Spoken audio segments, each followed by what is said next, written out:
Yo, this is Steve Bloom, and you're watching Moana Nui Podcast. We'll be starting soon. Don't go anywhere. I'm Veronica Taylor. I'm from myself and Ash Ketchum. I just want to say, Moana Nui, I choose you!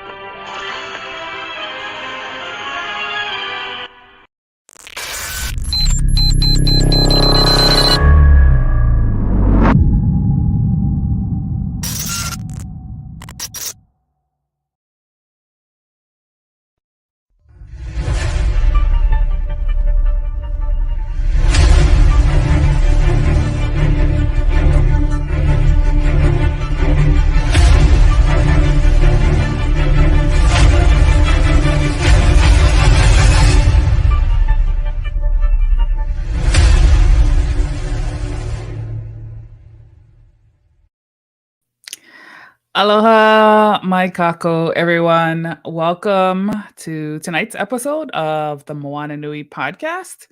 I'm excited to be here tonight. We have two great shows coming up for each of you. As I mentioned, my name is Moana. I am the founder and host of the podcast. I'm usually joined by my partner in crime, Dana, but she had some pre-commitments tonight. So we will push forward and hopefully that she'll be able to join us for the second show. For those of you who don't know me, I am also a children's book author for the Adventures of Nakoa and Nohea children's book series, which is a story focused on Pacific Islander culture, and it follows a family that is battling to protect their homeland from an ancient shadow who escaped the depths of Milu. We currently have 2 books in the series out right now. We're working on the 3rd, and things are looking fantastical. Really excited about it. And I'm also the publisher for our comic book series, The Wildcard Chronicles. That also has 2 issues out, and we're working on the 3rd right now. It's pretty steamy in there too. So lots of creative energy going on here at the Burning Spear. What's up, Kyron? Welcome. Thank you for joining us. But yeah, so we got lots cooking here at the Burning Spear. But tonight I want to talk about a different spear of the African nature. My guest tonight is Greg Anderson Elysée, and I'm really excited to talk with him because, as I like to flatter him, he is Black History, and he is just coming off a wonderful, successful Black History Month with 2 amazing projects that are going gangbusters right now. So before I bring him on, though, let me tell you guys a little bit about him in case you don't know him yet. And I'm glad to be the one to introduce you if that's the case. So Greg Anderson Elysée is a Brooklyn-born Haitian-American writer, educator, filmmaker, personal trainer, and model. He taught various forms of filmmaking, including narrative and documentary from elementary level to the elderly since 2012. Greg's original comic series, Is Nana the Were Spider, is a 7-time Glyph Award winner. And his other work includes The Gentleman, Darkness of the Void, and Marassa, both published by Evoluzione Publishing.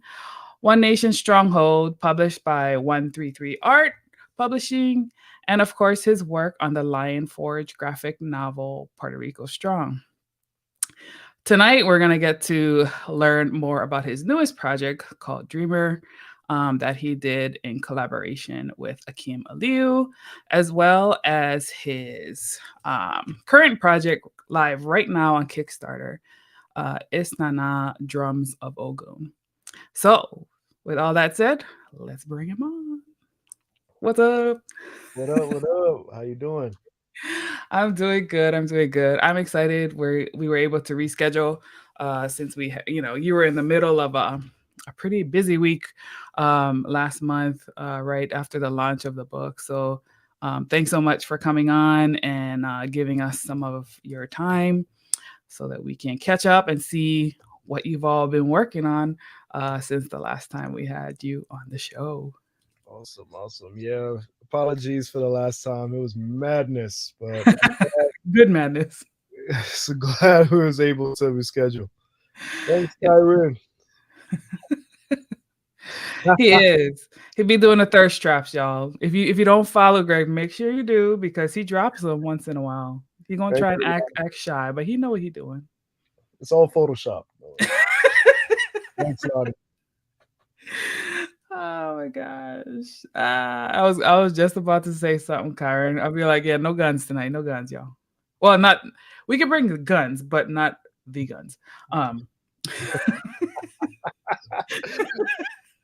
Thank you, JD. Appreciate it. Nice to meet you. Yeah, JD is one of our good and faithful. So folks in the comments, feel free to drop questions too. I always have, stuff that I want to talk about, but we definitely want to keep you guys engaged in the conversation and give you guys a chance to get to know Greg a little bit better too. But so as I was talking about at the beginning, you're just coming off the high of two very successful projects, Dreamer and Drums of Ogoun. And it's been so exciting to see a lot of success in our community. Our creatives have been working, especially our indies, at their craft for a very long time. And for anyone who has been in this, we all know that no success is an overnight success. So can you tell folks how long you've been writing and at what point in your career that you felt like things were about to change and level up? Well, I've been writing since the first grade. I always say that, which is facts. I still remember my teacher from the first grade, Miss Frontera. Just giving us white paper and sheets just to play around and go crazy. And I used to make these picture books with all these random stories, and I used to staple them, give it off to people and everything like that. And I've been writing since then. I always knew that's what I wanted to do, was just be a writer. And I'd say by the time I reached middle school, I was doing a lot of fanfics, some Batman stuff, some Mortal Kombat stories. I was doing my own type of stuff like that. But it was I got to high school, I started to discover particular writers like Dwayne McDuffie and David Hine and Peter David.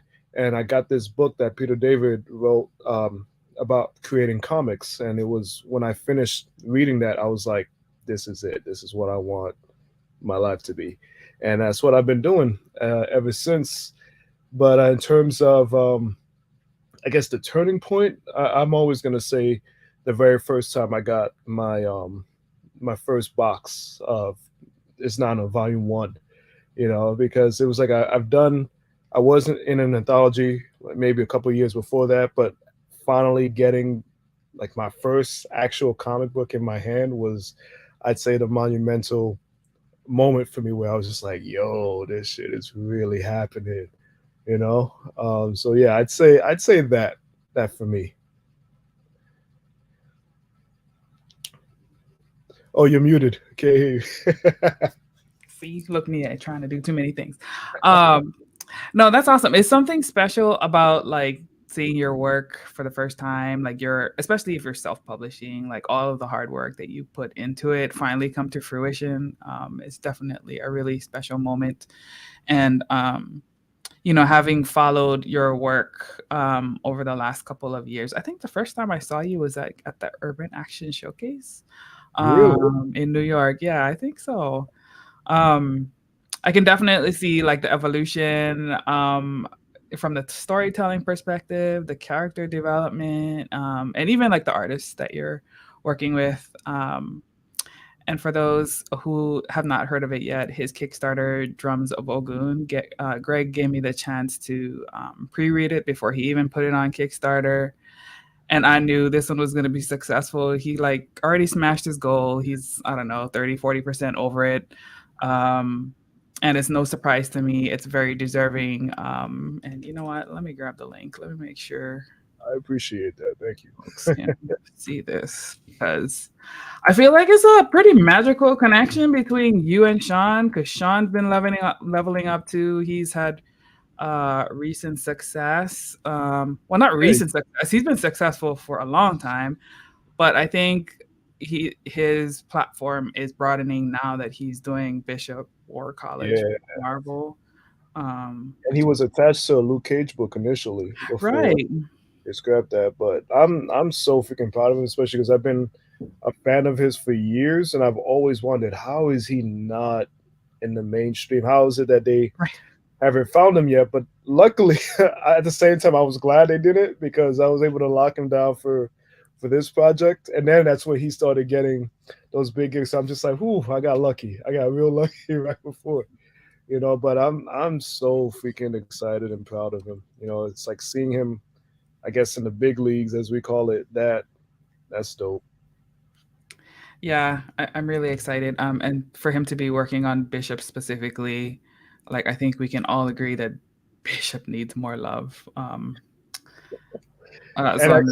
And actually produced by Black folks, because I feel that there's been a lot of these mainstream characters, these Black characters that unfortunately never been touched by Black creators. So I think it's about time that we're finally getting there, so we can get some aspects of authenticity in there, For sure. Yeah, that definitely makes it even more special, because we'll need the watered down version. Okay. Our people are special. You're gonna stop watering us down. Let's see. So let's talk about well, we're already on Drums of Ogoun. So in the It's Not Now series at large, you delve deep into African and Haitian culture. What does your research process look like? I know, that's obviously your authenticity, so I know you bring a lot of your own knowledge to that, but are there other things that you do to kind of help you expand your work? Well, I'm always, honestly, if I can find any book on any aspects of Black mythology, traditions, culture, folklore, whatever it is, I'm always down to, even when I'm broke and I find a bookstore that has it, I'm like, I'm sorry, I have to do it, and I'm learning myself. I'm always looking for different things, different characters, different stories, whether it is African-American or African. Even started discovering some Black figures from South America, places that may not even be the first thing you think about when it comes to aspects of Blackness or Black culture and stuff like that. But it's everywhere, even if you want to call, what you call him, Yasuke, the Black Samurai, that's at this point, he is a part of, Black culture, and I could even, if I wanted to, draw him in, into the mythologies that I've been crafting with this Nana. But a lot of it, as I said, it's just doing a lot of reading. I'm always going online. One of my favorite things to even do is, if there's an artist I'm interested in, I'll probably ask them, hey, what's your background? Is there any figures or folklore that you're aware of, or your parents or family might be aware of? Like, same thing I did with David Brain, where we did Ballads of Rawhead and John Henry. I had asked him, because we were trying to work with each other for forever.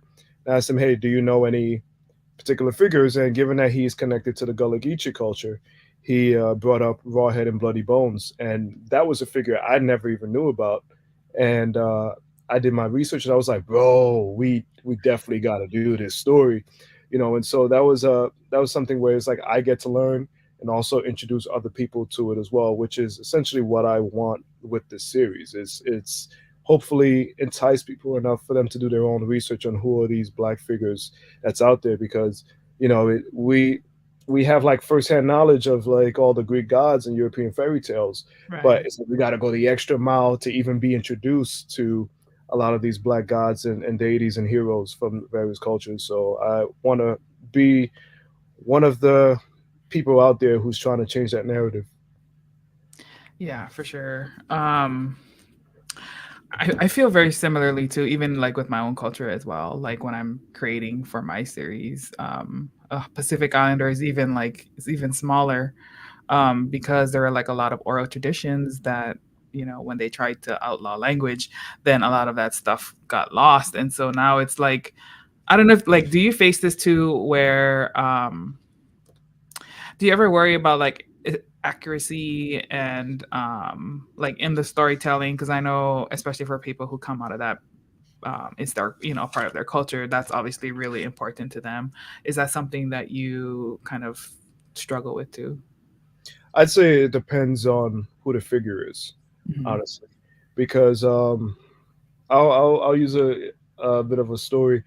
Before I was working on this Nana, I was working on another figure. His name was Jeremy Tableau. He actually shows up in volume 2 of his Nana. He's like a bit of an antagonist. So he was like the previous character I wanted to develop into a comic, and he was more attached to like the voodoo traditions and belief system and Mm. stuff like that. And there's a particular figure that, upon doing my own research, which I thought was like, I was doing my shit. I was doing it. And I remember me and the artist at the time, we was doing designs and everything like that. And then I posted some of the images of that figure in like a Facebook group, a voodoo Facebook group. And they were like, why would you depict this person this way? Mm. And it offended a couple of folks. And for me, I was just like, I thought I did enough research where, this made sense. And when I reached out to a friend who is in the culture, he was just like, I actually understand, um, you know, from your research how this character was depicted, but there are still people who worship this person. So they Mhm. might be looking at it as worshipers while you're looking at it as like an outsider. So that's two completely different things. Mhm. And so for me, when I realized that, I was just like, oh crap, because I'm not trying to offend anybody. This isn't my, even though I have big love and respect for the culture and the belief system, I'm not initiated. I'm not a part of that. So I'm not trying to hurt anybody or offend anybody. So I was just like, okay. So since then, I've always tried my best to even try to find people who may be in certain other cultures and be like, hey, do you know anything about this? But at the same time, trying to find, all right, who are the figures who are actually out there and who are being worshipped versus this is an actual folklore character where I can actually play around with, Right. and so from there it's like just trying to honor a lot of these characters, these figures, with like total respect. And when it comes to adapting certain things, like I think there's one particular folklore character in the Haitian folk called Timalis, who's like a trickster troublemaker. Mm. And from my own understanding, is not some type of deity, or it's just like small trickster characters for fun. So with that character, I was able to mess around and just have fun with it. And so far, I haven't gotten any backlash. Especially for my people, they was just like, "Oh my god, I can't believe you brought them into the story." So I was just like, "Okay, I guess I did all right." But it's generally just also just trying to find a lot of the stories where you can keep their voice, and trying to honor that voice, as opposed to doing something like American Horror Story where they totally bastardize the voodoo religion with that. You know. Yeah, they probably didn't do their research and they didn't have the right people consulting on that project for sure. I don't know. I think there's a whole story about that, of them trying to, apparently, allegedly, they Allegedly. did, they did have consultants for that season, and they allegedly did their research. But then after, I guess, when time passed and the series actually showed up, the consultants were like, "We never told you this. Why are you, So Mhm. like they went back on behind their back to do whatever they wanted to do, and it's just like, yo, you're effing up people's belief systems right there, which Right. is already marginalized. They were already demonized and bastardized to look a particular way, and it's just like you're just making shit worse. Yeah, it's almost like they just wanted to do the whole, check the box thing, and we're gonna do our own stuff anyway. That's true. It's interesting the way that stuff plays out, but I don't know I don't know what they think they're winning. Sometimes I'm like, the real people know what's up. So, um, but yeah, I feel like it's funny because I feel like a lot of the indigenous cultures have their tricksters, and it does tend to be like the safe stuff to play with because everybody likes a good trickster. You never know what you're gonna get. You might either get the good guy, you might get the bad guy, the one that toys in between. So it's like if you do enough research to know how they talk and how they operate, there's like sort of free range of what you can do. Free reign, I mean. Yeah, for sure.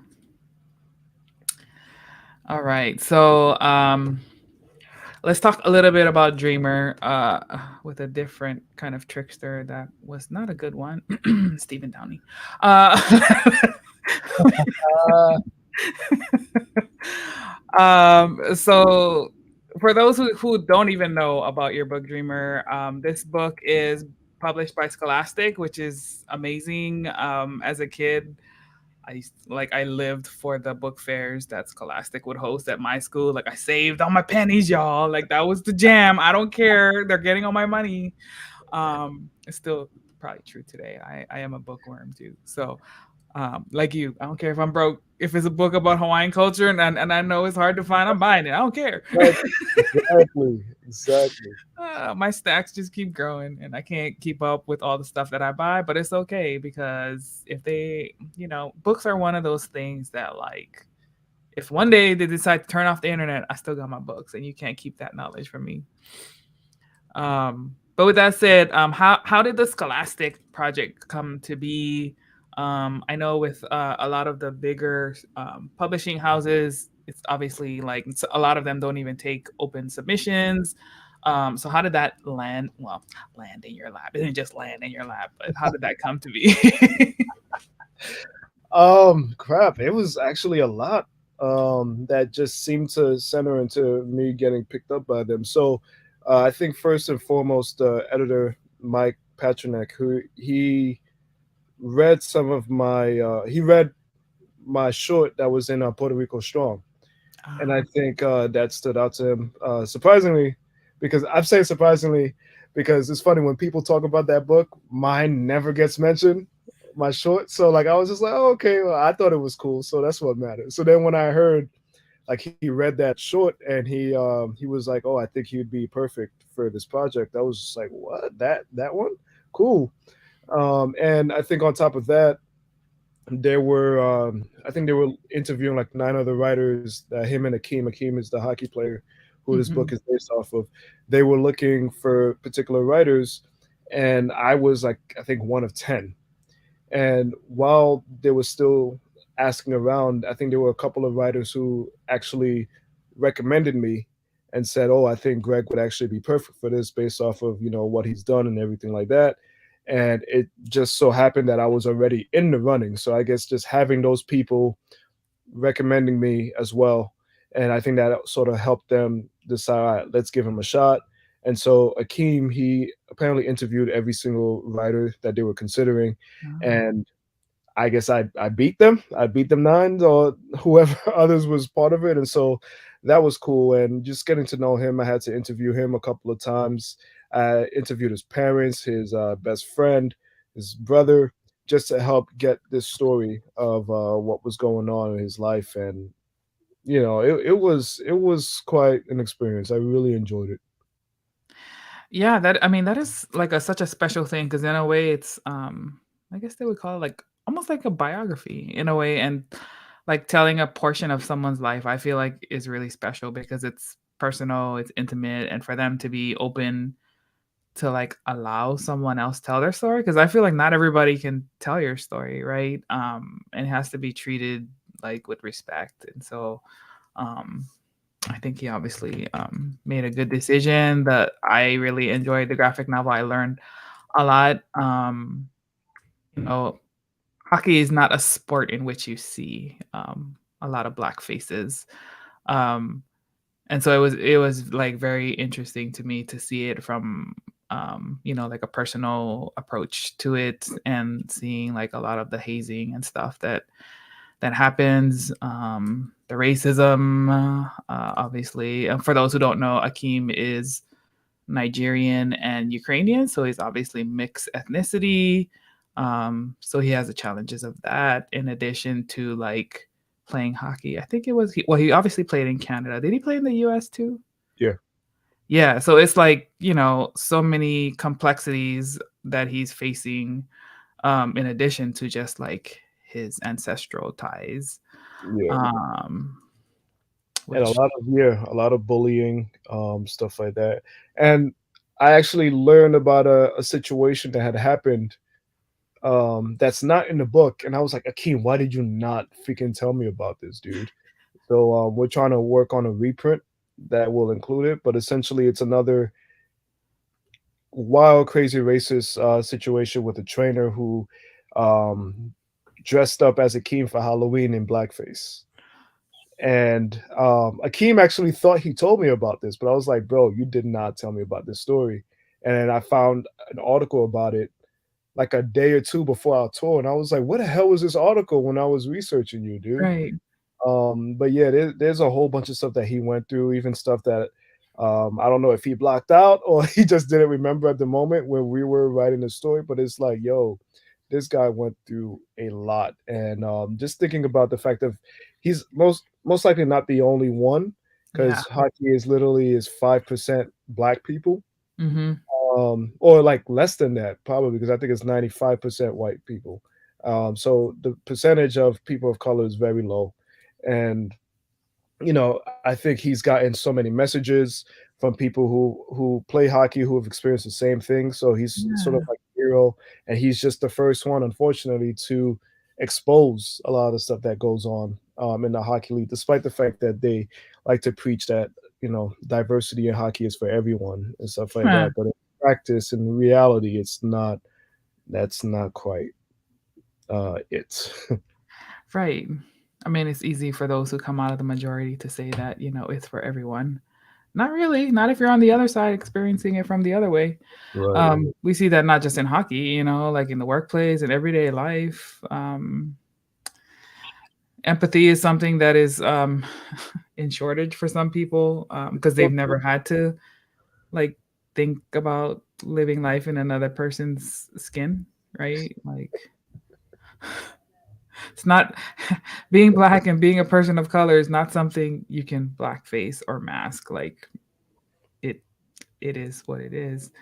Um and it's just one of those areas where like it just ah it man, it drives me crazy when people, like take that stuff for granted. Um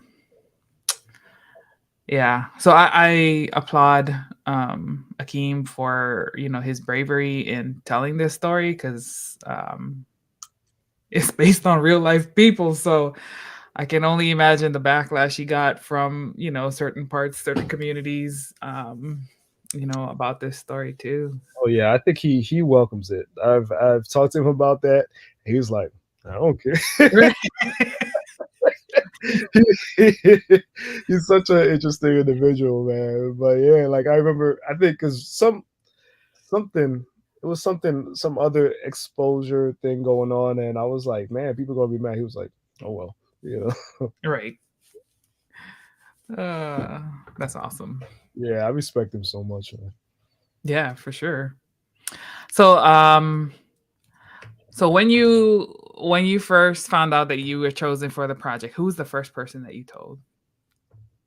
Um, I don't remember. Could have been my partner. Could have been my mom's. That reminds me, I need to give her one of the comps. I've yet to Did even you give ever her. get this version? The island? No, y'all had so You many of should these. have requested for yourself. So apparently there was a situation where they actually sent out the comps to me because the first person I even knew got copies of the comps was Marcus Williams, who did the cover. Yeah. He hit me up. He was like, "Hey, did you get your comps?" I'm like, "What are you talking about?"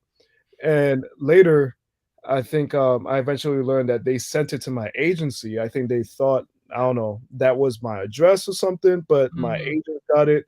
So they eventually had to send me to my place. But the first time I literally held the book was when I went to Scholastic when the book officially came out.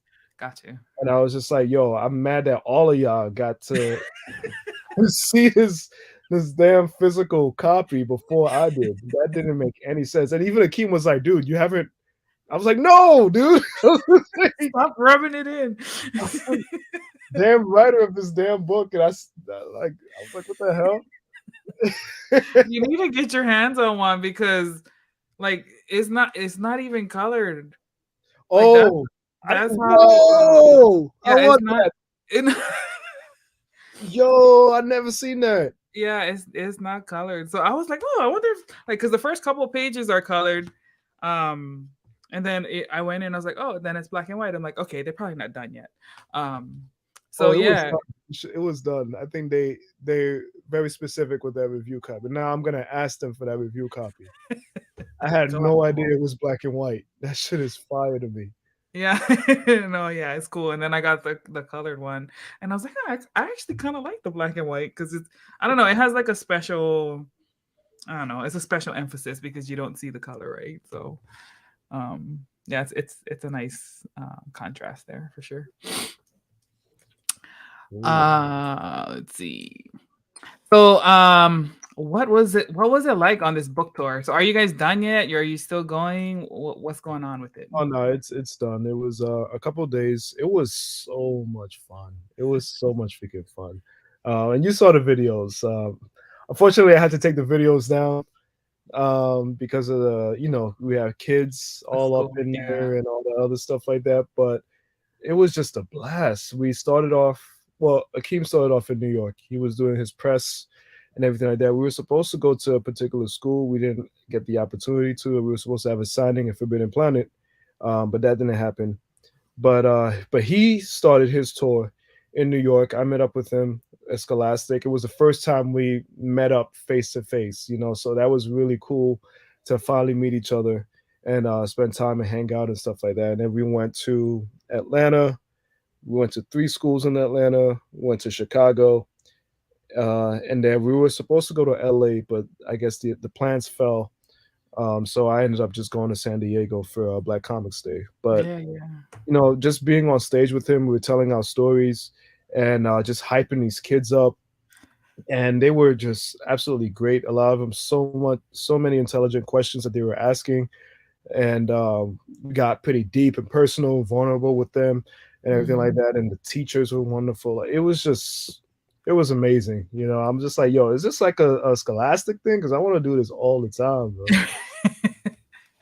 Yeah, it's something magical about like engaging with the kids, and hearing their questions and where they're kind of coming from.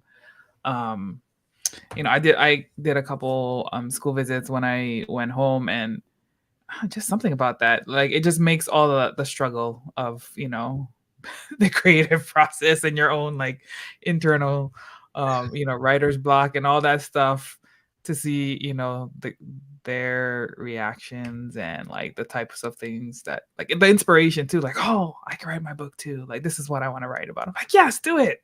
Yeah. Let's see. So I guess what was like your favorite moment of the book tour? Like, do you have any highlights? I don't know. I don't know because they all just. I feel like there was always a moment that was happening almost depending on what school it was, and so on. I'd say one standout for me was one of the first schools we went to. I think this little girl had asked about Akeem about dealing with depression and suicidal thoughts because of all the stuff that he went through.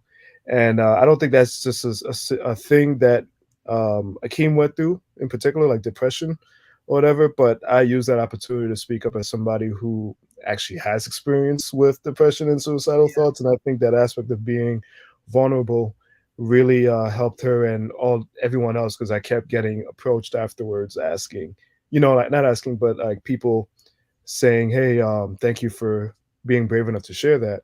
I'd say that, and also I think our last night of all of us together when we were in Chicago, Akeem and I, like, finding time to just hang out. We worked out together. We opened up about a lot of stuff, found out a lot of stuff about each other, and I think we never had too much of that opportunity to have like that heart to heart one-on-one and talking about making the book and our own personal lives. And so that was something I really, really took to. Yeah, that's special. It's this the human element, and it's interesting how like being vulnerable like really helps people to connect to you. Because I mean, even I remember when you did one video, can't remember when it was, but it was how you were being transparent about your own struggles, with depression and stuff, and you know, it's just interesting because you see people in a certain light and you see them as like strengths and inspirations, but then on the flip side, it's just as easily for them to be struggling, just as much as anyone else. And just like the human nature of that, and remembering that, like, hey, at the end of the day, like we all experience like the highs and the lows. And sometimes it's sad that the lows have to be the stuff that connects us, but you just never know like where those what kind of relationships or friendships can come out of that, or even like whose life you could be saving, like literally whose life you could literally be saving by just sharing your own struggle. And I don't know, it's like connecting to somebody, like, realizing and remembering that, like, hey, I'm not the only one struggling in this, other people are too. Maybe it's really not that bad. Maybe I'm just having, that brief episode. Hopefully it's just brief. And if it's not, please, guys, seek help. Reach out to somebody. You're never as alone as you think you are. Yep. It's a tough one. Yeah. So I think the one thing that, like, kind of the common theme that I see between these two projects is that both the protagonists, Isnana and Akeem, are digging deep to find their courage to fight back in the ways that make sense for them. What would be your advice to young people who could be struggling with bullying, racism, discrimination, and how can they fight back against it, or even seek out help if they need it? So I think a lot of times, especially when it comes to bullying, there's that whole not being a tattletale type of thing that goes on, or like feeling like you're a punk if you speak up. And unfortunately, if you don't speak up, nothing's going to be done, so my advice literally is to find some type of authority. If they don't believe you, just keep on asking around, keep talking, or whatever like that, because something needs to be done for sure with bullying. And if you know me, I hate bullies. I hate mean people. I hate any type of that energy, and so if I would have any type of child that would come up to me about anything like that, I would do my hardest to try to approach and be like, yo, what can we do?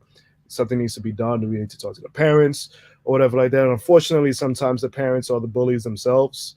So it's always like a tough thing, but it's always about just like trying to stand tall in who you are, trying to be proud of who you are, and just not take shit from people. And if you have to talk to a teacher, if you have to talk to a counselor, if you have to record the way somebody mistreats you and actually show proof of that, because sometimes people don't believe you until you have proof. Mm-hmm.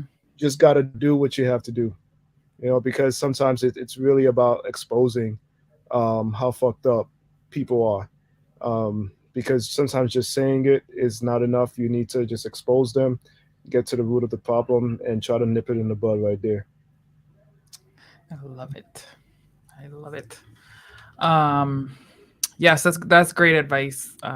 Young ones, be mindful of your cameras, though. I'm just saying, it could be.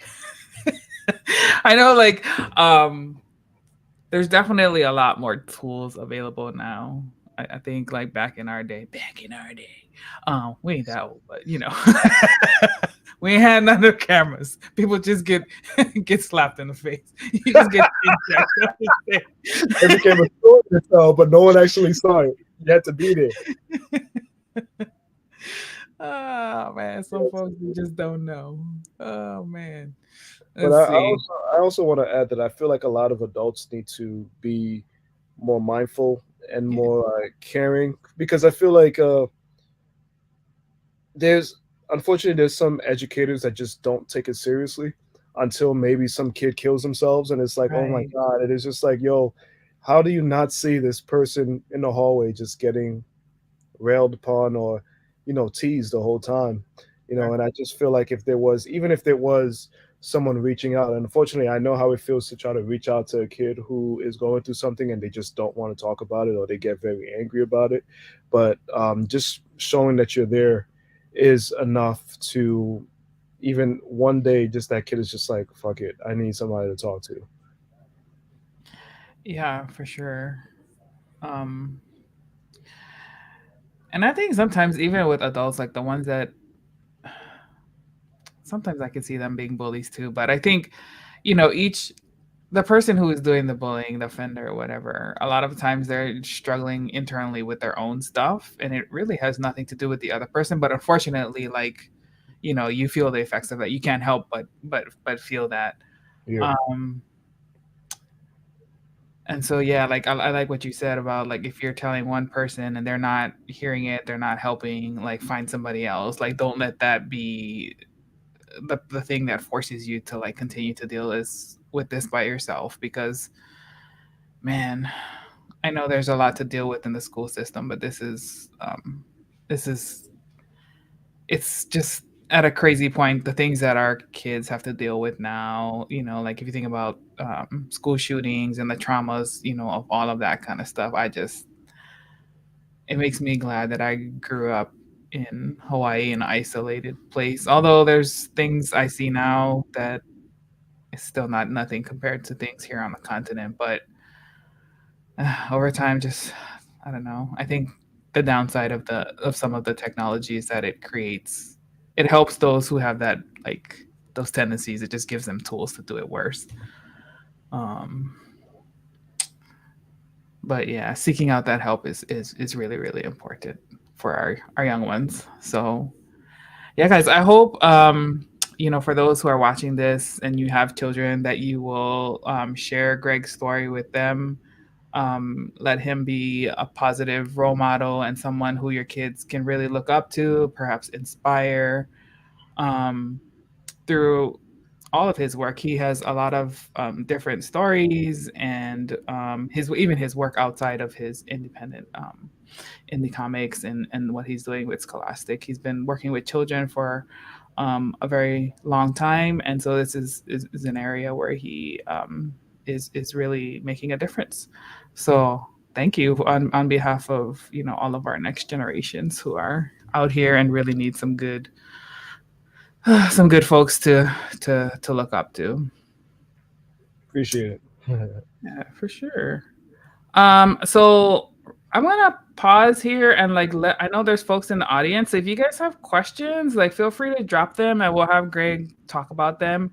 And while we're doing that, I will pull up his Kickstarter that is currently live now. We have 5 more days, looks like. Yeah.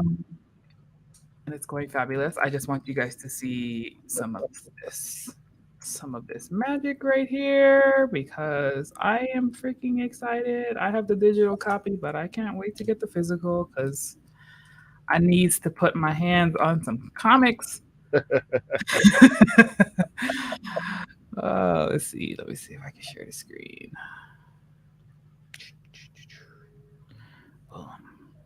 Awesome. All right. So, let's see. What are some things that people can get in this Kickstarter?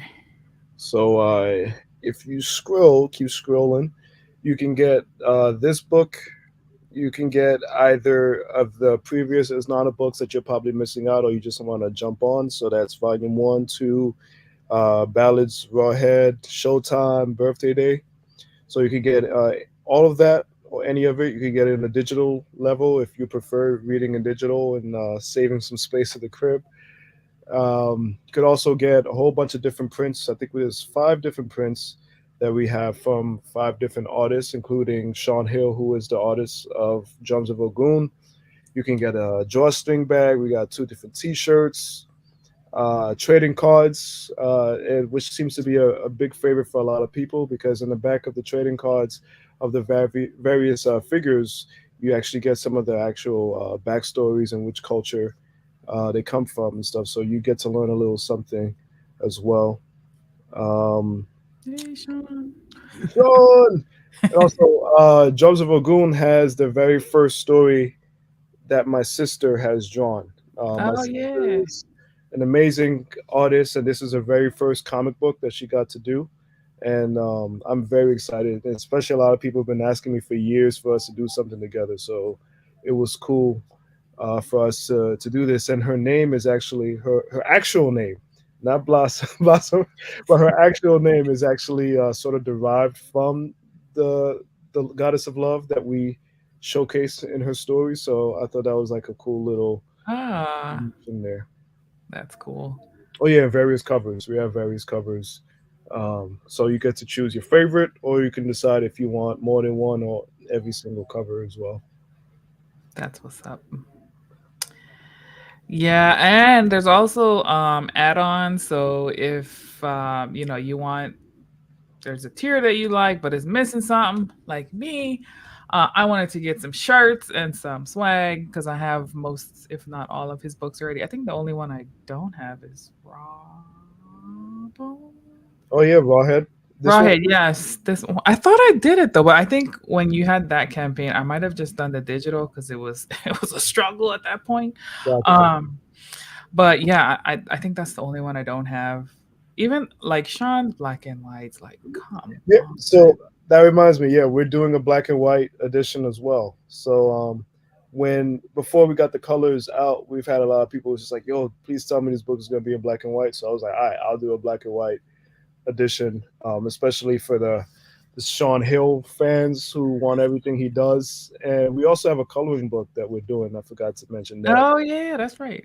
Yeah, because given that how intense this book is, and I know a lot of kids love Isnana, I'm pretty sure there's going to be some parents who might feel a little iffy who are also fans. So I was like, let me make a coloring book for the young kids where Isnana is dealing with Halakanyana, who is a trickster as well from African culture, and he's just erasing colors from these various realms of Black mythologies and folklore and traditions. And so Oh, how you as cool. the reader have to go, there you go, you have to go into the realms and add your own colors.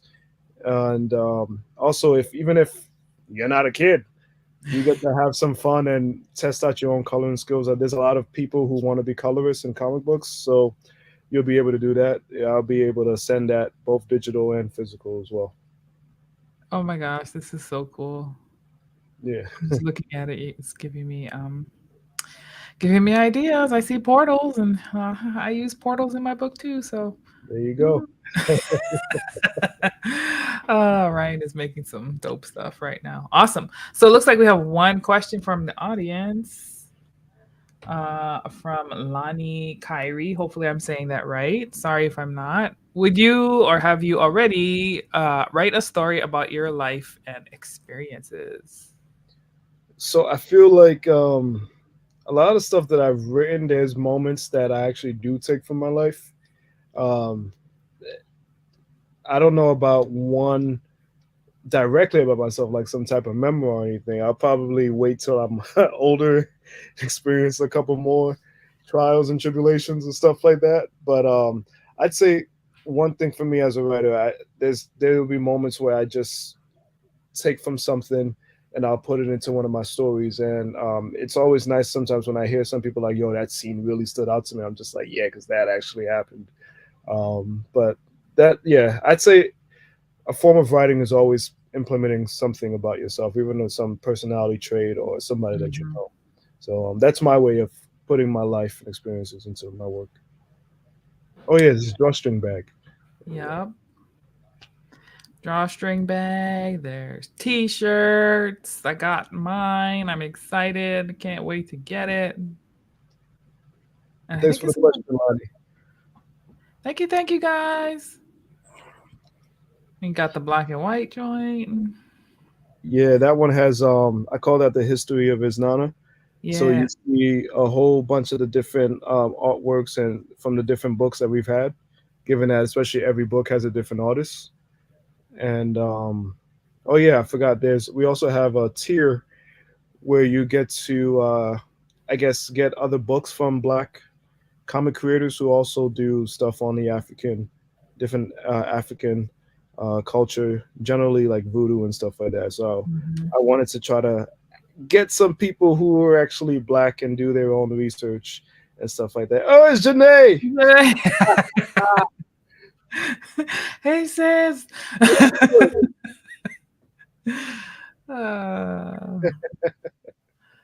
I'm mad she asked me that question as if she probably don't ask me that in real life. Sometimes you just don't know. You get inspired by like different, things. Like, oh, I've never asked him this, Even the people that we know like so well.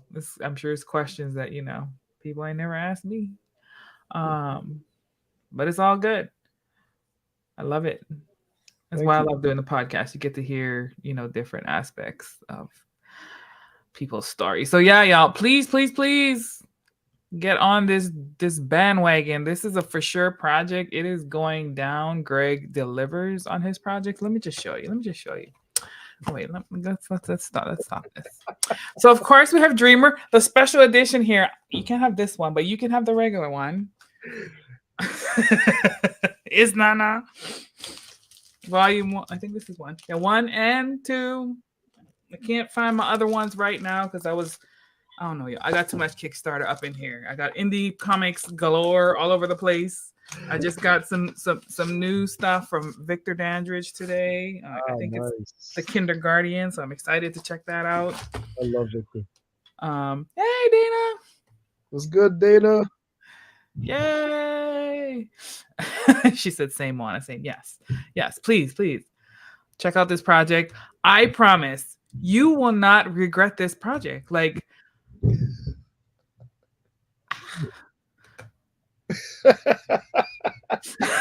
well, thank you.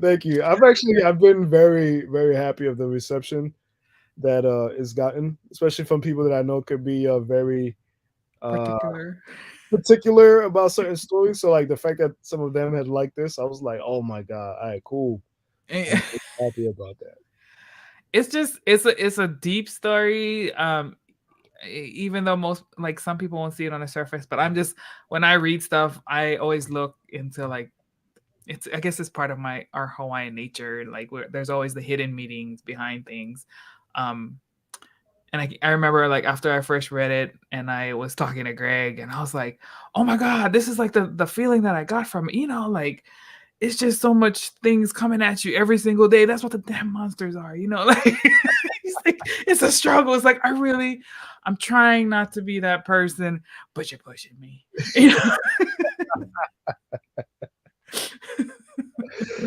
I'm so glad you got that from it. So that makes me feel really happy. Thank you. Alrighty. Well, we're almost at the time. So let's see. Let me just say on behalf of me and Dana, thank you so much for coming on. It's always a fun time getting to chat with you and catch up. I don't know are you doing AwesomeCon? Wait, AwesomeCon. AwesomeCon is where again? DC is in June.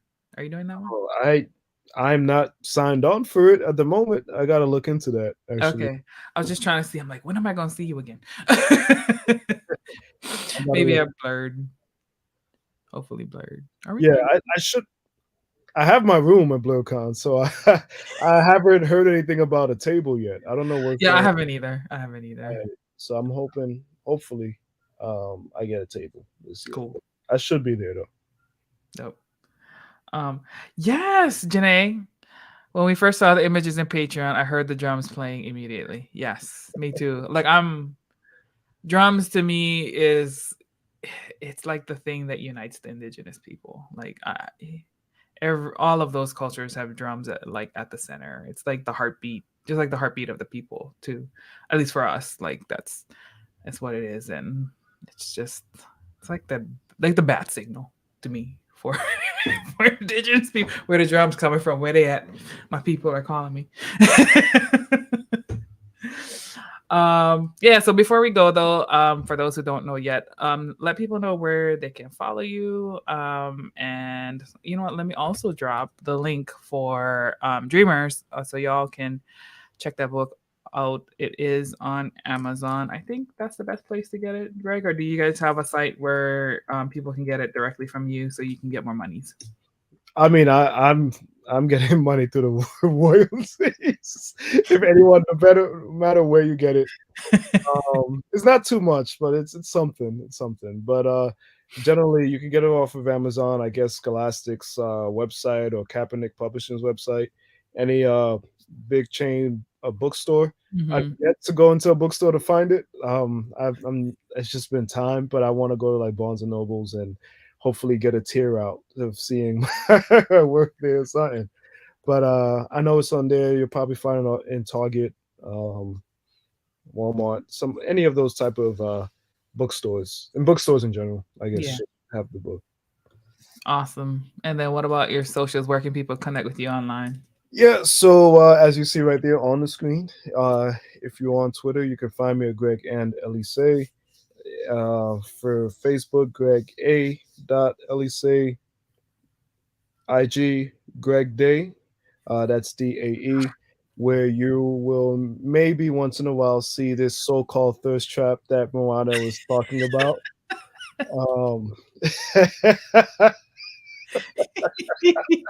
He's being shy, y'all. Janae, come on, chime in, girl. Give no, Janae. Stay where you at.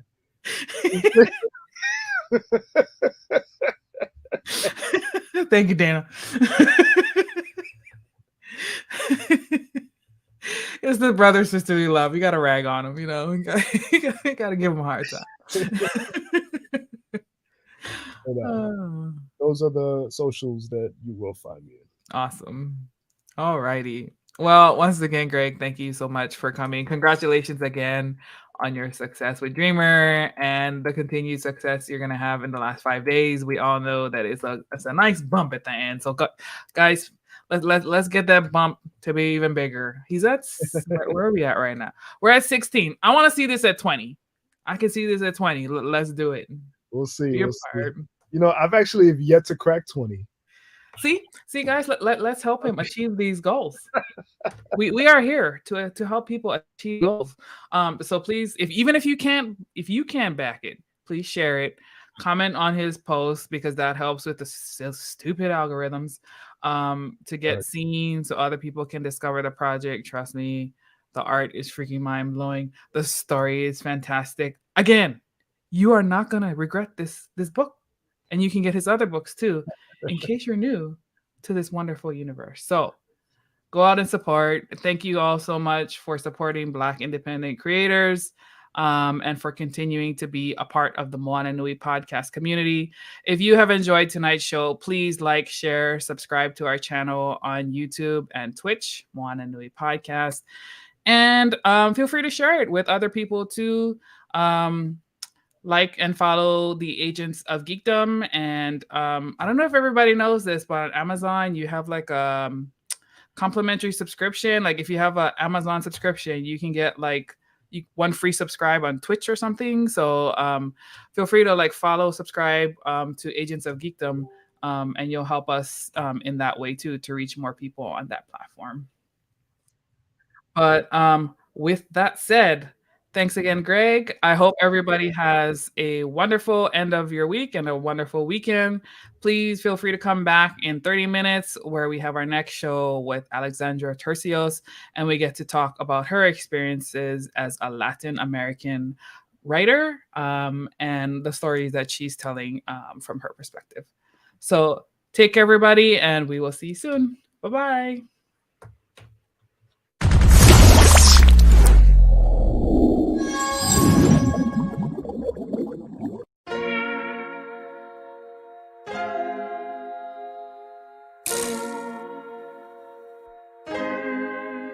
So many stories left to tell, even if we have to ourselves. Can't keep history on the shelf. If we won't tell it, we will. If this the land of the free, it was a freedom then. When they annexed Hawaii and called it Cedar Lands, without any type of payment and no signing off. Called themselves a republic in 1894. 1.2 million acres overtaken from the native Hawaiians. When they resisted, the West retaliated in violence and erasure. The Hawaiian language is banned as part of colonialism's plan to expand, yeah. Stuck between a rock and a hard place. Multiple bombings of Kaho'olawe as a part of their ongoing war with Asia. Used it as a place for target practice. No consent or compensation. Colonizers call for annexation.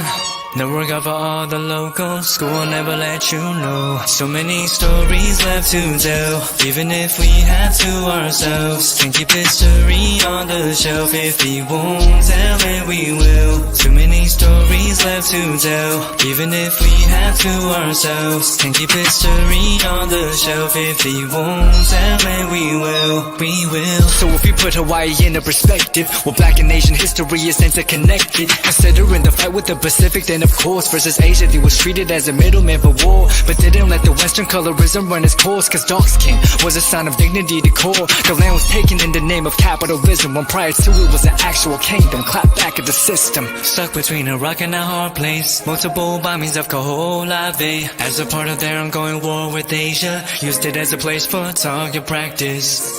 No consent or compensation. Colonizers call for annexation. The work of all the locals. School never let you know. So many stories left to tell, even if we have to ourselves. Can't keep history on the shelf. If we won't tell it, we will. Too many stories left to tell, even if we have to ourselves. Can't keep history on the shelf. If we won't tell it, we will. So many stories left to tell, even if we have to ourselves. Can't keep history on the shelf. If we won't tell it, we will. Too many stories left to tell, even if we have to ourselves. Can't keep history on the shelf. If we won't tell it, we will. We will.